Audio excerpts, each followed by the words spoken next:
दोस्तों एक्सेल के इस फ्री कोर्स में आप सबका स्वागत है, जहां पर आज के इस वीडियो में हम कवर करने वाले हैं एक्सेल का एक इंपॉर्टेंट चैप्टर जो कि है एक्सेल अलाइनमेंट। देखो नॉर्मली जब आप एक्सेल में होम टैब में आते हैं तो यहाँ पे आपको एक अलाइनमेंट सेक्शन देखने को मिलता है जिसमें आपको मल्टीपल ऑप्शंस देखने को मिलते हैं। जैसे कि हम बात करें रैप टेक्स्ट या फिर हम बात करें मर्ज एंड सेंटर, जहां पे जब आप एरो पे क्लिक करेंगे तो आपको और भी ऑप्शंस देखने को मिलेंगे। इसी के साथ हम बात करें अलाइनमेंट के और भी ऑप्शंस की, जैसे कि टॉप या फिर हम बात करें यहाँ पे मिडिल या फिर हम बात करें बॉटम।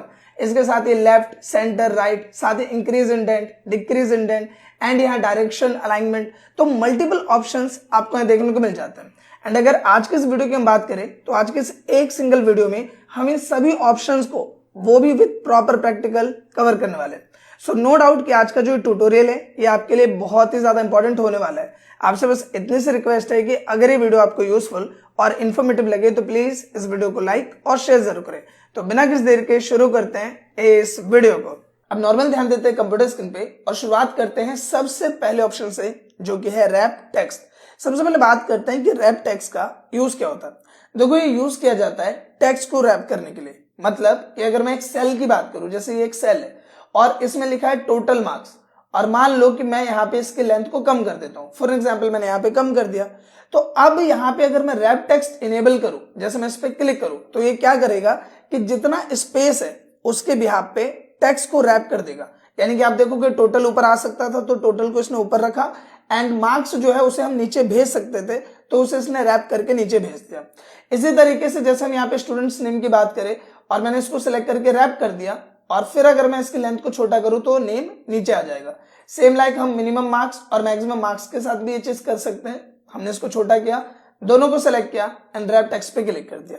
इसका ज्यादातर यूज आपने देखा होगा सर्टिफिकेट्स में। नॉर्मल जो गवर्नमेंट सर्टिफिकेट्स होते हैं उनमें आपने देखा होगा कि इसकी लेंथ काफी ज्यादा बड़ी ना हो, इसके बिहाफ पे स्टूडेंट्स नेम में नेम वाले पोर्शन को नीचे कर दिया जाता है, टोटल मार्क्स या फिर कोई और भी इस तरीके से एक लेंथी वर्ड होता है तो उसको नीचे कर दिया जाता है, जिसके बिहाफ पे वहां डेटा एडजस्ट हो पाता है एंड वो देखने में भी ज्यादा बेटर लगता है। तो इसके लिए स्पेशली रैप टेक्स्ट का यूज होता है। अब यहाँ पे बात करते हैं नेक्स्ट ऑप्शन की, जो कि है मर्ज and centre. Merge and centre में आप नोटिस करोगे कि यहाँ पे मिलने आपको चार ऑप्शन देखने को मिलते हैं। एक मिलता है मर्ज एंड सेंटर, एक मिलेगा मर्ज अक्रॉस, एक मिलेगा मर्ज सेल और एक मिलेगा अनमर्ज सेल। अब इनका यूज क्या? देखो नॉर्मली यहाँ पे आप देखोगे कि हमने एक डेटा प्रिपेयर किया हुआ है, राइट। यहाँ पे हमारे पास डेटा है जिसमें स्टूडेंट्स के नाम है, इंग्लिश के मार्क्स, हिंदी के मार्क्स, मैथ, साइंस और एसएसटी सबके मार्क्स हमने यहाँ पे लिखे हुए हैं। अब नॉर्मली क्या होता है कि जब भी हम कोई डेटा प्रिपेयर करते हैं तो उसके ऊपर हम हेडिंग देते हैं। क्या देते हैं? हेडिंग। ये जो डेटा है वो किस चीज का है। तो मान लो मुझे यहाँ पे मेंशन करना है कि ये जो रिजल्ट है या ये जो मार्क्स है वो क्लास 10th के, इस तरीके से मुझे एक हेडिंग देनी है। अब नॉर्मली क्या होगा कि मैं यहाँ पे सेलेक्ट करूँ तो ये अलग बॉक्स है, यहाँ पे सेलेक्ट करूँ तो ये अलग बॉक्स है, यहाँ पे सेलेक्ट किया तो ये अलग बॉक्स है। और नॉर्मली जब आप एक्सेल ओपन करोगे तो ये आपको छोटा सा इस तरीके से दिखाई देगा। नॉर्मली इस साइज में आपको दिखाई देगा। आपको सिंपली क्या करना है कि इसको ड्रैग करके इस तरीके से नीचे ले आना है, तो यहाँ पे आपको यहाँ पे स्पेस देखने को मिल जाएगा। अब देखो ये सब है अलग अलग सेल, तो हम क्या करेंगे, हम इसे मर्ज कर देंगे। मर्ज करने का मतलब क्या हुआ कि इन सभी सेल को एक सेल में कन्वर्ट करना। जैसे कि यहाँ पे देखोगे 1 2 3 4 5 6 सेल है। हम इन सबको सेलेक्ट करेंगे एंड सिंपली हम यहाँ पे कर देंगे मर्ज। जैसे मैं मर्ज करूंगा आप देखोगे ये एक सेल में कन्वर्ट हो गया। अब यहाँ पे ये अलग अलग बॉक्सेस नहीं है, ये एक बॉक्स में कन्वर्ट हो गया।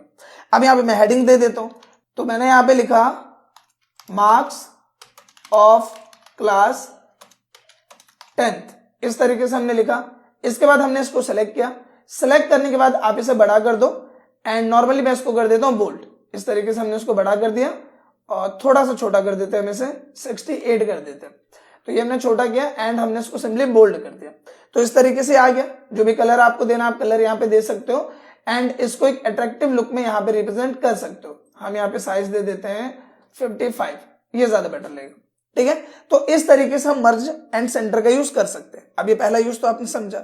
दूसरा आप यहाँ नोटिस करोगे कि यहाँ पे दो ऑप्शन है मर्ज से रिलेटेड, एक है मर्ज एंड सेंटर और एक ऑप्शन है यहाँ पे मर्ज सेल का। इनका क्या यूज होता है, इस पॉइंट को समझते हैं। सबसे पहले देखो मैं इसको कर रहा हूं पहले की तरह नॉर्मल। यहाँ पे हम कुछ भी नहीं दे रहे, हम इसे पहले की तरह नॉर्मल कर रहे हैं। मैं यहाँ पे सिंपली कंट्रोल Z कर रहा हूं। आप देखोगे दोबारा से ये पहले जैसे जो बॉक्स है उसमें कन्वर्ट हो गया। अब यहाँ पे क्या करता हूं मैं, सबसे पहले जो भी मुझे इसमें लिखना है वो मैं पहले ही लिख देता हूं। जैसे मैंने यहाँ पे लिख दिया पहले वाले बॉक्स में मार्क्स ऑफ क्लास 10th। अब देखो ये कहां पे, ये पहले वाले सेल में, आप देखोगे पहले वाले सेल में। अब जब मैं इसको सेलेक्ट करूंगा एंड मर्ज एंड सेंटर पे क्लिक करूंगा तो ये क्या हुआ कि इसने क्या करा, सभी बॉक्सेस को एक सेल में कन्वर्ट किया और दूसरा जो भी मैंने लिखा था उसे कहां लेके आ गया, सेंटर में। कहां लेके आया, सेंटर में, बीच में लेके आया। तो इसने दो चीजें करी, एक मर्ज किया और टेक्स्ट को सेंटर में लेके आया, मर्ज और टेक्स्ट सेंटर में। आई होप के पॉइंट क्लियर हुआ होगा। इसी की जगह हम इसको दोबारा सेलेक्ट करते हैं एंड यहां पे जो दूसरा ऑप्शन है मर्ज सेल का, जब हम इसे क्लिक करेंगे तो ये इसको मर्ज तो करेगा, देखो इसने इसको मर्ज तो किया, लेकिन जो टेक्स्ट है वो जहां पर था वो वहीं पर है, वो उसे सेंटर में लेके नहीं आया।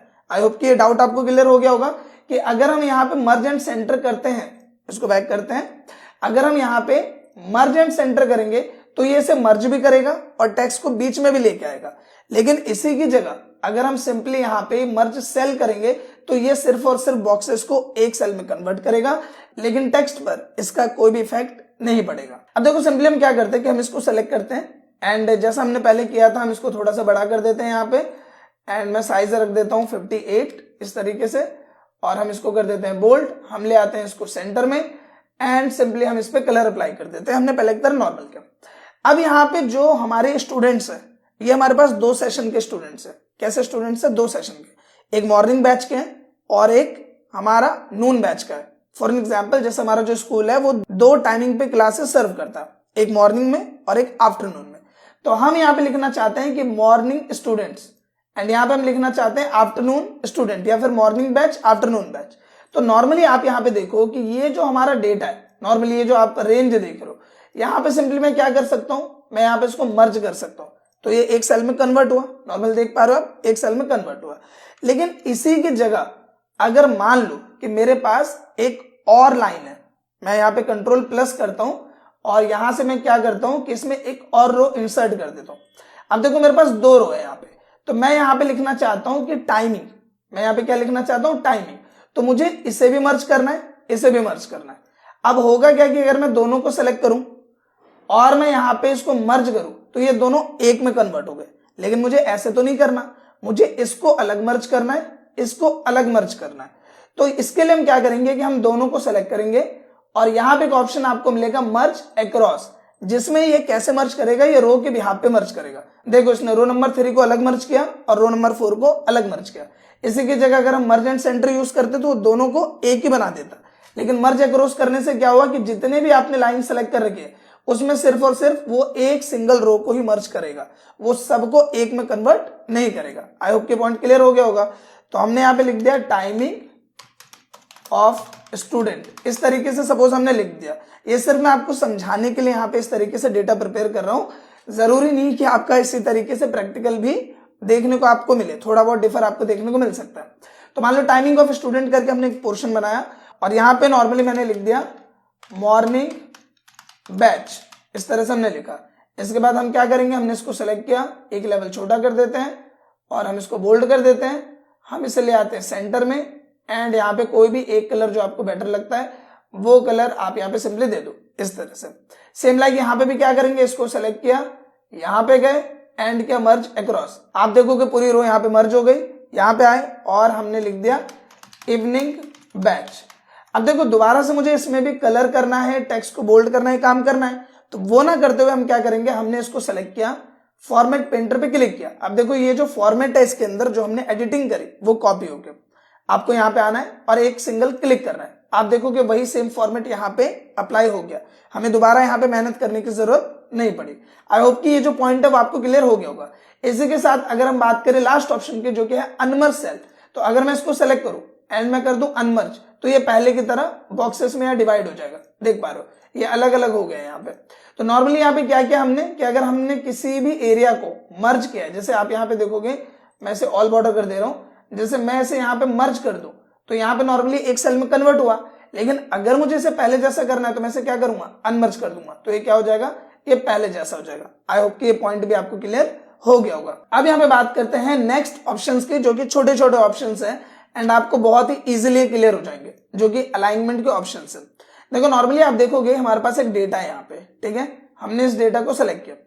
अब आप देखो ये जो इंग्लिश है वो मान लो कि अगर आपका आ रहा है नीचे, इस तरीके से नीचे, जैसे आपका जो डेटा है वो इस तरीके से, अब आपको क्या करना है, इसे टॉप में लेके आना है और बीच में लेके आना है। तो ये जो ऊपर के 3 ऑप्शन है, ये जो ऊपर के 3 ऑप्शन है वो यूज होते हैं इस डेटा को टॉप, मिडल, बॉटम में एडजस्ट करने के लिए। मान लो अगर किसी भी सेल का साइज बड़ा है, जैसे कि अगर हम इसे सेल का साइज बड़ा कर देते हैं, तो अगर मुझे 48 को मिड में लेके आना है तो मैं इसे क्लिक करूंगा, बॉटम में लेके आना है तो इसे क्लिक करूंगा, और टॉप में करना है तो इसे के साथ सेंटर में करना है तो ये किया, एंड राइट में करना है तो ये, और लेफ्ट में करना है तो ये। अब हम डबल टैप करके इसे नॉर्मल कर देते हैं। सेम लाइक अब यहां आते हैं प्रैक्टिकल यूज पे। हमने इस रेंज को सेलेक्ट किया, मुझे क्या करना है कि इसे एक तो ऊपर करना है और इसे कैसे करना है, सेंटर में। तो हमने इसको सेलेक्ट किया, सबसे पहले हमने किया इसको टॉप, और इसके बाद हमने ये जो सेंटर अलाइनमेंट है इस पे क्लिक किया, तो ये आ गया सेंटर में। इसी के साथ अगर आपको बीच में लेके आना है तो आप यहाँ पे मिडल अलाइन को क्लिक करते हो, देखो बीच में आ जाएगा। अगर आप यहाँ बॉटम करोगे तो नीचे आ जाएगा, और टॉप करोगे तो प्रॉपर मैनर में यहाँ पे आ जाएगा। आई होप कि ये 6 के 6 जो ऑप्शन है ये आपको क्लियर हो गए होंगे, जो कि है top, middle, bottom and left, centre, right. I hope कि ये 6 अलाइनमेंट्स आपको क्लियर हो गए होंगे। अब यहाँ पे बात करते हैं इंक्रीज इंडेंट और डिक्रीज इंडेंट के, कि इसका क्या यूज होता है। देखो नॉर्मली आप देख रहे हो कि ये जो टेक्स्ट है आपका ये बिल्कुल आ रहा है लेफ्ट में, और ये देखने में बेटर नहीं लग रहा। तो अगर आप यहाँ सेंटर पे क्लिक कर दोगे तो बीच में आ जाएगा, राइट, प्रॉपर बीच में आ गया। एंड राइट पे क्लिक करोगे तो राइट में चला जाएगा। तो यहाँ पे अगर हमें सेंटर नहीं चाहिए, क्योंकि आप नाम को देखोगे तो नाम प्रॉपर मैनर में नहीं आ रहा, नाम यहाँ पे क्या आ रहा है, आगे पीछे आ रहा है। देखो ये जो कपिल है वो थोड़ा आगे हो गया, जय थोड़ा आगे हो गया सेंटर की वजह से। तो हमें ये ऐसे नहीं चाहिए, हमने इसको किया लेफ्ट में, और यहाँ पे यूज करेंगे हम इंक्रीज इंडेंट का। इंक्रीज इंडेंट से क्या होगा कि जो हमारा टेक्स्ट है वो धीरे धीरे आगे बढ़ेगा। तो ये जो नाम हमने लिखा है ये प्रॉपर वे में आगे जाएगा। देखो कैसे हमने यहाँ पे क्या इंक्रीज इंडेंट, तो देखो नाम बिल्कुल तरीके से जा रहा है, यहाँ पे कपिल या जय बिल्कुल आगे नहीं गया, यहाँ पे बिल्कुल ये मैनर में है। तो इस तरीके से आप बेनिफिट उठा सकते हो। और ये जो आपका डेटा है इसको आप लेफ्ट अलाइन करो और सीधा सीधा सेंटर पे क्लिक कर दो, तो आप देखोगे ये प्रॉपर आपका सेंटर में आ गया। और नाम को आपको आगे करना है तो आप इस तरीके से इंक्रीज इंडेंट का यूज करके कर सकते हो। अगर आप डिक्रीज करोगे तो पीछे जाएगा, इंक्रीज करोगे तो ये आगे जाएगा। तो इस तरीके से आप इस ऑप्शन का यूज कर सकते हैं। आई होप कि ये पॉइंट भी आपको क्लियर हो गया होगा। अब यहाँ पे बात करते हैं इस लास्ट ऑप्शन की, इसका क्या यूज है। तो देखो नॉर्मली जब भी आप अटेंडेंस प्रिपेयर करोगे, आप देखोगे कि मैंने यहाँ पे एक अटेंडेंस प्रिपेयर किया हुआ है, जिसमें हमारे पास स्टूडेंट्स के नेम, और हमने यहाँ पे लिखा हुआ है तारीख, जो भी डेट वगैरह है, और उस डेट में कौन सा डे पड़ रहा है। तो जब भी आप अटेंडेंस तैयार करते हो तो वहां पे आपको इस वाले ऑप्शन की जरूरत पड़ सकती है। सबसे पहले देखो ये जो संडे वाला ब्लॉक है इसको हमने यहाँ पे सेलेक्ट किया, एंड हमने किया मर्ज। देखो यहाँ पे मर्ज का यूज हमें देखने को मिला, हमने सेलेक्ट किया, हमने किया मर्ज। देखो एक सेल में कन्वर्ट हुआ, सेलेक्ट किया और कर देंगे मर्ज। अब देखो ये वाला जो सेल है यहाँ पे हमें लिखना है संडे। कैसे लिखना है, बिल्कुल सीधे में पूरा भर के आना चाहिए।